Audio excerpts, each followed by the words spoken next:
Welcome to Naresh Academy UPSC, APPSC, Group 1 and 2 Related Daily Current Affairs March 2024 prelims practice and previous ప్రశ్నలు సమగ్ర విశ్లేషణ తెలుగులో. Question number 1 డెంగ్యూకి సంబంధించి కింది వాంగ్మూలాలలో ఏది సరైనది? 1 దోమల ద్వారా వ్యాపించే బ్యాక్టీరియా వల్ల డెంగ్యూ వస్తుంది. 2 డెంగ్యూ COVID-19 వంటి వ్యక్తి నుండి వ్యక్తికి నేరుగా వ్యాపిస్తుంది. 3 డెంగ్యూ నియంత్రణకు సమర్థవంతమైన విధానాలలో 1 దోమల వృద్ధి ప్రదేశాలను తొలగించడం. పై స్టేట్మెంట్లలో ఏది సరైనది? 1 మరియు 2 మాత్రమే. 2 మరియు 3 మాత్రమే. 3 మాత్రమే.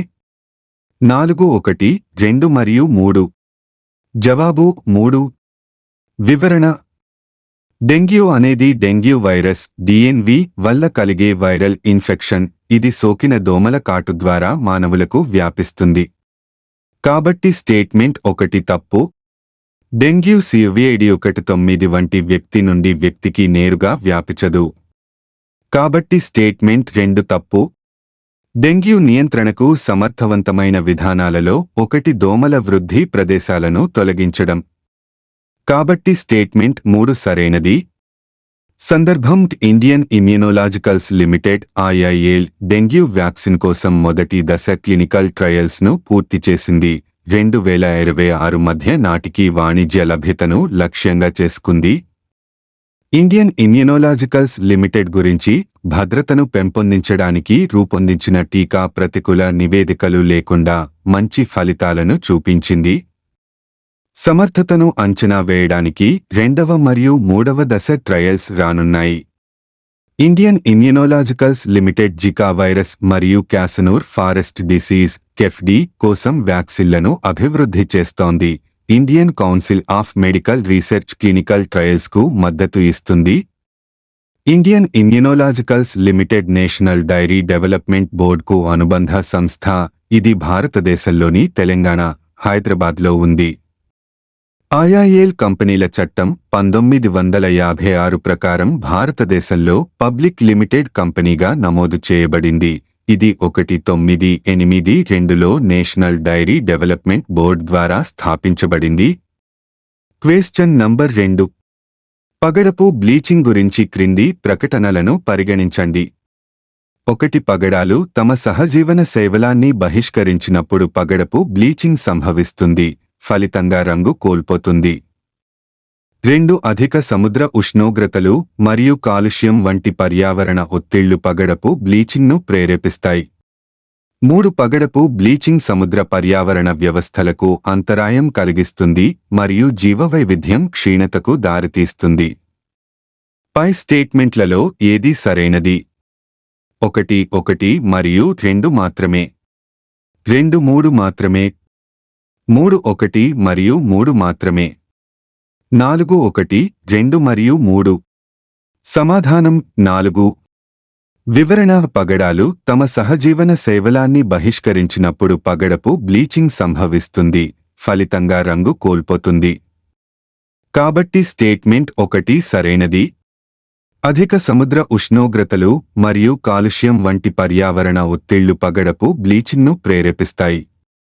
కాబట్టి స్టేట్మెంట్ 2 సరైనది. పగడపు బ్లీచింగ్ సముద్ర పర్యావరణ వ్యవస్థలకు అంతరాయం కలిగిస్తుంది మరియు జీవవైవిధ్యం క్షీణతకు దారితీస్తుంది. కాబట్టి స్టేట్మెంట్ 3 సరైనది. కోరల్ పోలిప్స్ పగడపు దిబ్బలను నిర్మించే చిన్న, మృదువైన శరీర జంతువులు పగడపు పాలిప్స్. జూక్సాంథెల్లీ అనేది పగడపు. ఈ పాలిప్ యొక్క కణజాలాలలో నివసించే ఏకకణ ఆల్గే లోని వర్ణద్రవ్యం దోహదపడుతుంది. పగడపు దిబ్బల యొక్క శక్తివంతమైన రంగులు కిరణజన్య సంయోగక్రియ ద్వారా అవసరమైన పోషకాలను సరఫరా చేసే జూక్సాంథెల్లాకు కోరల్ పాలిప్స్ ఆశ్రయాన్ని అందిస్తాయి.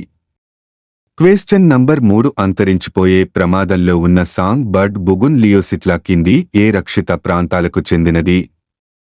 1 ఈగల్ నెస్ట్ వన్యప్రాణుల అభయారణ్యం. 2 Namdapha national park. 3 Kaziranga national park. 4 Pobitora వన్యప్రాణుల అభయారణ్యం. సరైన సమాధానం వివరణ సందర్భం అరుణాచల్ ప్రదేశ్లోని బుగున్ తెగవారు 1470 హెక్టార్ల అటవీ భూమిని విరాళంగా అందించి అంతరించిపోతున్న బుగున్ లియోసిట్ల పాటల పక్షి సంరక్షణ ప్రయత్నాలకు ఉదాహరణగా నిలిచారు. సాంగ్ బర్డ్ బుగున్ లియోసిట్ల అరుణాచల్ ప్రదేశ్లోని ఈగల్నెస్ట్ వన్యప్రాణుల అభయారణ్యం సమీపంలో నివసించే పెద్ద తెగ అయిన బుగున్ తెగ తీవ్రంగా అంతరించిపోతున్న పాటల పక్షి అయిన బుగున్ లియోసిట్లను రక్షించడానికి రాష్ట్ర అటవీ శాఖకు 1470 హెక్టార్ల అటవీ భూమిని విరాళంగా ఇచ్చింది. బుగున్ లియోసిట్ల అనేది ఆలిబూడిద ఈకలు మరియు నల్లటి తలతో కేవలం 20 సెంటీమీటర్లు పొడవు ఉండే చిన్న బాబ్లర్. బుగున్ లియోసిట్ల 2006లో కొత్త పక్షి జాతిగా గుర్తించబడింది మరియు ఈగల్నెస్ట్ వైల్డ్ లైఫ్ శాంక్చురీ ల్యాండ్స్కేప్లో మాత్రమే కనుగొనబడుతుంది. ఇప్పటివరకు కేవలం 14 వ్యక్తిగత పక్షులు గుర్తించబడ్డాయి. చెట్ల నరికివేత, కలప వాణిజ్యం మరియు గ్రామ వేట ఇవన్నీ పక్షి మనుగడకు ముప్పుగా పరిణమించాయి. సింగ్చుంగ్ విలేజ్ కౌన్సిల్ అటవీ ఆస్తిని ఇవ్వడానికి అంగీకరించడంతో పక్షిని రక్షించడానికి అటవీ శాఖ చేసిన కృషికి ప్రతిఫలం లభించింది. బుగున్ లియోసిట్లను రక్షించడానికి అరుణాచల్ ప్రదేశ్ ప్రభుత్వం బ్రైదువా కమ్యూనిటీ రిజర్వ్ను ఏర్పాటు చేసింది. ఈ ప్రాంతంలో వేట మరియు చెట్ల నరికివేతలను నిరోధించడానికి అటవీ ఏజెన్సీ కృషి చేస్తోంది. బుగున్ లియోసిట్ల ఐయుసిఎన్ స్థితి తీవ్రమైన అంతరించిపోతున్న జాబితా చేయబడింది. బుగున్లు గతంలో ఖోవా భారతదేశంలోని మొట్టమొదటి గుర్తింపు పొందిన షెడ్యూల్ తెగలలో ఒకటి. వీరిలో ఎక్కువ మంది అరుణాచల్ ప్రదేశ్లోని పశ్చిమ కమెంగ్ జిల్లాలోని సింగ్చుంగ్ సబ్ డివిజన్లో నివసిస్తున్నారు. ఈగల్నెస్ట్ లేదా ఈగిల్స్ నెస్ట్ వన్యప్రాణుల అభయారణ్యం అరుణాచల్ ప్రదేశ్లోని వెస్ట్ కమెంగ్ జిల్లాలోని హిమాలయ పర్వత ప్రాంతాలలో భారతదేశంలోని రక్షిత ప్రాంతం. ఇది ఈశాన్యంలో సెస్సా ఆర్కిడ్ అభయారణ్యం మరియు తూర్పున కమెంగ్ నది మీదుగా పఖ్వి టైగర్ రిజర్వ్ను కలుపుతుంది. ఇది కమెంగ్ ఎలిఫెంట్ రిజర్వ్లో ఒక భాగం. అసాధారణమైన వైవిధ్యం, సంఖ్యలు మరియు జాతుల సౌలభ్యం కారణంగా ఈగల్ నెస్ట్ ఒక ప్రధాన పక్షుల సైట్గా గుర్తించదగనది. 1950లలో ఈ ప్రాంతంలో నియమించబడిన ఇండియన్ ఆర్మీకి చెందిన రెడ్ ఈగిల్ డివిజన్ నుండి ఈగల్నెస్ట్ పేరు వచ్చింది. స్థాపించబడింది 1989. క్వెశ్చన్ నంబర్ 4 ప్రపంచ వాతావరణ సంస్థ WMO గ్లోబల్ క్లైమేట్ రిపోర్ట్ 2023 యొక్క ప్రధాన అన్వేషణలకు సంబంధించి క్రింది ప్రకటనలను పరిగణించండి. 1. రికార్డులో 2023 అత్యంత వేడిగా ఉన్న సంవత్సరం అని నివేదిక కనుగొంది. 2. గ్రీన్హౌస్ వాయువు స్థాయిలు, ఉపరితల ఉష్ణోగ్రతలు మరియు సముద్రపు వేడి వంటి వాతావరణ సూచికల కోసం అనేక రికార్డులు బద్దలయ్యాయి.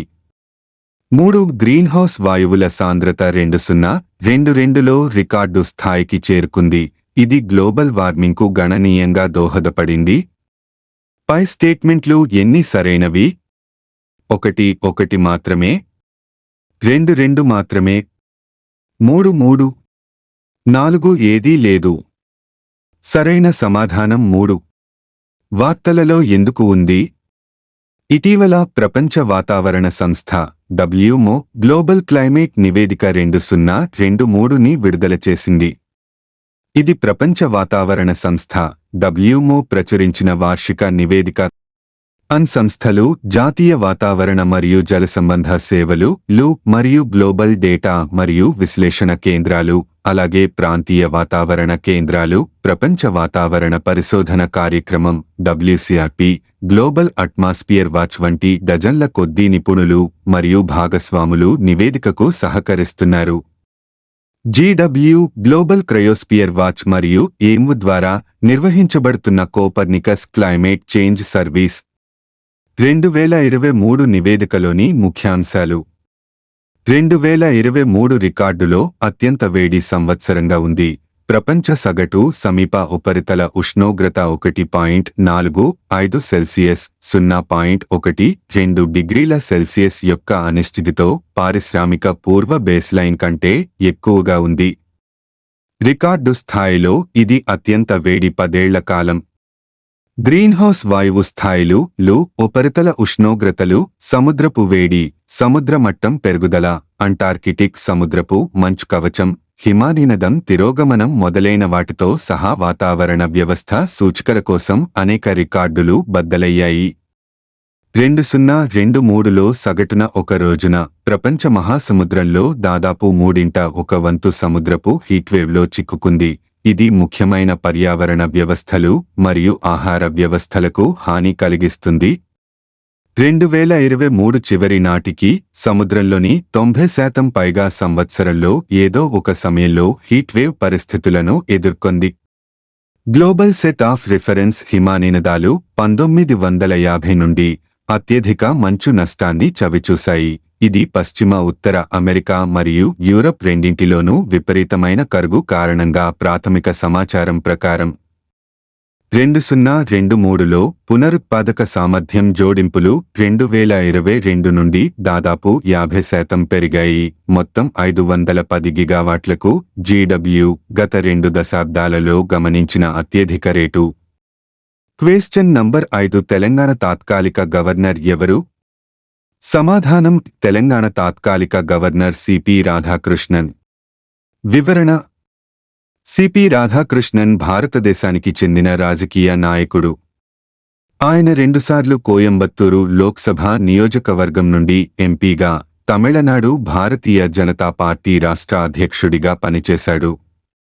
సిపి రాధాకృష్ణన్ ఫిబ్రవరి 2023 12న జార్ఖండ్ గవర్నర్గా నియమితుడయ్యాడు. తెలంగాణ గవర్నర్గా ఉన్న తమిళిసై సౌందరరాజన్ మార్చి 2024 18న రాజీనామా చేయడంతో తెలంగాణ గవర్నర్గా పుదుచ్చేరి లెఫ్టినెంట్ గవర్నర్గా సిపి రాధాకృష్ణన్కు అదనపు బాధ్యతలను అప్పగిస్తూ మార్చి 2024 19న రాష్ట్రపతి ద్రౌపది ముర్ము ఉత్తర్వులు జారీ చేసింది. 2016 నుంచి 2019 వరకు ఆల్ ఇండియా కోయిర్ బోర్డు చైర్మన్గా పనిచేశాడు. క్వశ్చన్ నంబర్ 6 2023 సంవత్సరానికి సరస్వతి సమ్మాన్కు ఎవరు ఎంపికయ్యారు? సమాధానం ప్రఖ్యాత కవి ప్రభావర్మ మలయాళ భాషలో చేసిన కృషికిగాను 2023 సంవత్సరానికి సరస్వతి సమ్మాన్కు ఎంపికయ్యారు. వివరణ: ప్రఖ్యాత మలయాళ కవి మరియు రచయిత ప్రభావర్మ 2023 సంవత్సరానికి ప్రతిష్టాత్మకమైన 33వ సరస్వతి సమ్మాన్కి ఎంపికయ్యారు.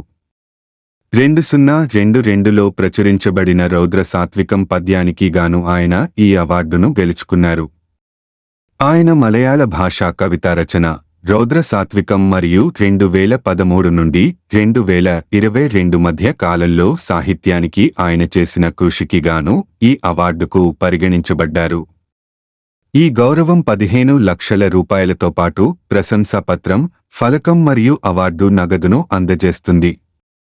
1991లో స్థాపించబడిన సరస్వతి సమ్మాన్ దేశంలోనే అత్యంత ప్రతిష్టాత్మకమైన సాహిత్య పురస్కారాలలో ఒకటి. సరస్వతి సమ్మాన్ భారత రాజ్యాంగంలోని 8వ షెడ్యూల్లో ఉన్న 22 భారతీయ భాషలలో ఏదైనా ఒక భాషలో కవిత్యంలో ప్రతిభావంతులైన కవులకు అందజేసే వార్షిక పురస్కారం. ఈ పురస్కారానికి భారతీయుల విద్యనందించే దేవత సరస్వతి పేరును పెట్టారు. ఈ పురస్కారాన్ని 1991లో కె. బిర్లా ఫౌండేషన్ ప్రారంభించింది. క్వశ్చన్ నంబర్ 7 ఎబోలా వైరస్ పునరుత్పత్తి చెందే తీరును గుర్తించిన శాస్త్రవేత్తలు వివరాలు తెలపండి. వివరణ: కెనడాలోని మాంట్రియాల్ విశ్వవిద్యాలయ శాస్త్రవేత్తలు ఎబోలా వైరస్లోని VP35 ప్రోటీన్, VP35 ప్రోటీన్ మానవుల్లోని యూబిక్విటిన్ శృంఖలాలతో చర్యలు జరుపుతున్న తీరును ప్రయోగాత్మక కంప్యూటేషనల్ విధానాల సాయంతో పరిశీలించారు. దీన్ని విచ్ఛిన్నం చేసే రసాయన పదార్థాలను గుర్తించారు. VP35 అనేది మానవ శరీరంలో వైరస్ సంఖ్యను పెంచడంలో కీలక పాత్ర పోషిస్తుంది. ఎబోలా వైరస్, మానవ రోగనిరోధక శక్తికి మధ్య జరిగే చర్యలను శాస్త్రవేత్తలు వెలుగులోకి తెచ్చారు. మనిషి రోగ నిరోధక శక్తిని ఏమార్చడం ద్వారా అది శరీరంలో పాగా వేస్తున్నట్లు గుర్తించారు. తద్వారా తన సంతతిని పెంచుకొని తీవ్ర వ్యాధికి కారణమవుతున్నట్లు తేల్చారు. వైరస్లలో ఔషధాలతో లక్ష్యంగా చేసుకోదగ్గ కొత్త భాగాలను గుర్తించడానికి 9 ఈ పరిశోధన వీలు కల్పిస్తుందని శాస్త్రవేత్తలు తెలిపారు. ఎబోలా అనేది వైరల్ హెమరేజిక్ జ్వరం. ఎబోలా వైరస్ జాతికి చెందిన పలు ఉపరకాల వల్ల ఇది వస్తుంది. ఈ వ్యాధి బాధితుల్లో మొదట ఫ్లూ తరహా లక్షణాలు కనిపిస్తాయి. తర్వాత వాంతులు, రక్తస్రావం, నాడీ సంబంధ రుగ్మతలకు ఇది దారితీస్తుంది. మహమ్మారిలా కూడా విజృంభిస్తుంది. దీనివల్ల మరణాలు ఎక్కువగా ఉంటాయి. ప్రజారోగ్యానికి ఈ వ్యాధి పెను ముప్పుగా పరిణమించింది. ఆఫ్రికా ఖండంలో ప్రజలను తీవ్రంగా ఇబ్బంది పెడుతున్న ఈ ప్రమాదకర వైరస్ ఉబిక్విటిన్ అనే మానవ ప్రోటీన్తో చర్యలు జరుపుతున్న తీరును ఈ పరిశోధన కళ్లకు కట్టింది. Question number 8. నేరస్తులను వేగంగా పట్టుకోవడానికి ఏ రాష్ట్రం పోలీసులు ఇప్పుడు క్రైమ్ని ఉపయోగిస్తున్నారు? సమాధానం: ఉత్తరప్రదేశ్ పోలీసులు. వివరణ: ఆ స్టాక్యూ టెక్నాలజీస్ రూపొందించిన ఈ కొత్త టెక్నాలజీ సాధనంతో స్పెషల్ టాస్క్ ఫోర్స్ నేరస్తులను సత్వరమే గుర్తించగలుగుతుంది. నేరస్తుల డాటాబేస్ను తనిఖీ చేయడం ద్వారా క్రైమ్ జీపీటీ పనిచేస్తుంది. ఇది నేరస్తుల ముఖాలను, స్వరాలను గుర్తిస్తుంది. క్రిమినల్ గ్యాంగ్ చర్యలను విశ్లేషిస్తుంది. యూపీ పోలీసుల వద్ద 9 లక్షల మంది నేరస్తుల సమాచారంతో కూడిన డాటాబేస్ ఉన్నది. క్రైమ్ జీపీటీ అనేది త్రినేత్ర అనే మరో సాధనం అప్గ్రేడ్ వర్షన్. నేరస్తులను కనిపెట్టడంలో ఇది సాయం చేస్తున్నది. Question number 9. భారత పార్లమెంటులో ఫైనాన్స్ బిల్లు మరియు మనీ బిల్లుకు సంబంధించి ఈ క్రింది ప్రకటనలను పరిగణించండి. యూపీఎస్సీ 2023. 1. లోక్సభ ఆర్థిక బిల్లును రాజ్యసభకు పంపినప్పుడు బిల్లును సవరించవచ్చు లేదా తిరస్కరించవచ్చు. 2. లోక్సభ మనీ బిల్లును రాజ్యసభకు పంపినప్పుడు అది బిల్లును సవరించదు లేదా తిరస్కరించదు, అది సిఫార్సులను మాత్రమే చేయగలదు. 3. లోక్సభ మరియు రాజ్యసభల మధ్య అసమ్మతి ఉన్న సందర్భంలో మనీ బిల్లు కోసం జాయింట్ సిట్టింగ్ ఉండదు, కానీ ఫైనాన్స్ బిల్లుకు జాయింట్ సిట్టింగ్ అవసరం అవుతుంది. పై స్టేట్మెంట్లలో ఎన్ని సరైనవి? ఏ 1 మాత్రమే, బి 2 మాత్రమే, సి 3, డి ఏదీ లేదు. సరైన సమాధానం ఏ. వివరణ: ఆర్థిక బిల్లు అనేది రాజ్యాంగంలోని ఆర్టికల్ 110లో నిర్వచించబడిన ద్రవ్య బిల్లు. ఫైనాన్షియల్ బిల్లు ఒక సాధారణ బిల్లు అయితే ఇది డబ్బు విషయాలతో పాటు డబ్బు రహిత విషయాలతో కూడా వ్యవహరిస్తుంది. మనీ బిల్లు మరియు ఫైనాన్స్ బిల్లు మధ్య వ్యత్యాసం: కొత్త పన్నులు విధించడం, ప్రస్తుత పన్నుల నిర్మాణాన్ని సవరించడం లేదా పార్లమెంటు ఆమోదించిన కాలానికి మించి ప్రస్తుత పన్ను నిర్మాణాన్ని కొనసాగించడం కోసం ప్రభుత్వం చేసే ప్రతిపాదనలతో ఆర్థిక బిల్లు ఈ బిల్లు ద్వారా పార్లమెంటుకు సమర్పించబడుతుంది. కాబట్టి ఇది ఆర్టికల్ 112 కింద వార్షిక ఆర్థిక ప్రకటన అంటే బడ్జెట్ లో భాగంగా ప్రవేశపెట్టబడింది. ఫైనాన్స్ బిల్లు దానిలో పొందుపరచబడిన నిబంధనల వివరణలతో కూడిన మెమోరాండంతో పాటుగా ఉంటుంది. ఆర్థిక బిల్లును లోక్సభలో మాత్రమే ప్రవేశపెట్టవచ్చు. అయితే రాజ్యసభ బిల్లులో సవరణలను మాత్రమే సిఫార్సు చేయగలదు. బిల్లును ప్రవేశపెట్టిన 75 రోజుల్లోగా పార్లమెంటు ఆమోదించాల్సి ఉంటుంది. కాబట్టి స్టేట్మెంట్ 1 సరైనది కాదు మరియు స్టేట్మెంట్ 2 సరైనది. ఆర్థిక బిల్లు డబ్బు బిల్లు కాబట్టి ఆర్టికల్ 108 ప్రకారం ఆర్థిక బిల్లుకు సంబంధించి ఉభయ సభల ఉమ్మడి సమావేశానికి అనుమతి లేదు. కాబట్టి స్టేట్మెంట్ 3 సరైనది కాదు. Question number 10. క్రింది వాటిలో ఏది గుప్తుల కాలం నాటి శ్రేణుల లక్షణం కాదు? అప్పస్క్ గ్రూప్ 1 2023. 1. ముద్రించిన నాణేలు. 2. స్వయం ప్రతిపత్తి లేని సంస్థలు. 3. సాయుధ బలగాలను కలిగి ఉండేవి. 4. బ్యాంకర్లుగా పనిచేశారు. వివరణ: ఈ సంఘాలు తమ స్వంత వ్యవహారాలను నిర్వహించడానికి తగినంత స్వయం ప్రతిపత్తిని కలిగి ఉన్నాయి మరియు ప్రజల ఆర్థిక జీవితంలో సమర్థవంతంగా పాల్గొన్నాయి. వారు తమ సొంత ఆస్తిని కలిగి ఉన్నారు మరియు ట్రస్టులు బ్యాంకర్లుగా పనిచేశారు. వారి సభ్యుల వివాదాలను పరిష్కరించారు మరియు వారి హుండీలు మరియు నాణేలను కూడా జారీ చేశారు. సాయుధ బలగాలను కలిగి ఉండేవి. Thank you for watching this video. Please subscribe my YouTube channel @of Naresh Academy 5509. Have a nice day.